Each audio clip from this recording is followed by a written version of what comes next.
ఆల్మాలా student association ఆధ్వర్యంలో Osman university arts కళాశాల వేదికగా విద్యార్థి సంఘాల విద్యార్థి నాయకులు అలాగే విద్యార్థులు పాల్గొని కాకా వెంకటస్వామి 95వ జయంతి వేడుకలు ఘనంగా నిర్వహించడం జరిగింది.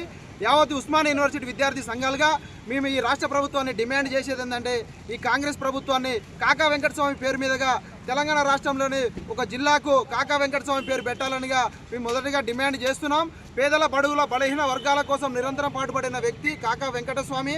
ఆయన యొక్క ఆశయాల అడుగు దిశగా వాళ్ళ యొక్క కుమారులు గడ్డం వివేక్ కానీ వినోద్ కానీ వాళ్ళ యొక్క మనవడు వంశీకృష్ణ కానీ నేరు ప్రజాప్రతినిధులు గురు కాబట్టి కాకా వెంకటస్వామి యొక్క ఆశయ సాధన మార్గంలో ఎప్పుడు బడుగు బలహీన వర్గాల కోసం వాళ్ళు పాటుపడి ముందుండి బడుగు బలహీన వర్గాల కోసం నిరంతరం కృషి చేయాలని అలాగే బహుజన రాజ్యంలో పాలు పంచుకోవాలని కాకా వెంకటస్వామి నిరంతరం పేదల కోసం పక్షాన నిలబడ్డ వ్యక్తి.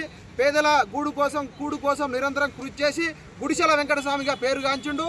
ఎన్నో కాంగ్రెస్ పార్టీలో ఎన్నో పదవులు అధిరోహించి కాకా వెంకటస్వామి మరణించిన రోజు ఈ గాంధీ కుటుంబానికి కాకా వెంకటస్వామికి అవినాభావ సంబంధం ఉంది.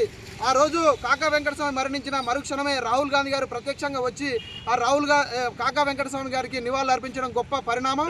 గాంధీ కుటుంబానికి కాకా వెంకటస్వామికి విడలేని బంధం. కాంగ్రెస్ పార్టీ కోసం నిరంతరం కృషి చేసిన వ్యక్తి కాకా వెంకటస్వామిగా మేము కొనియాడుతున్నాం.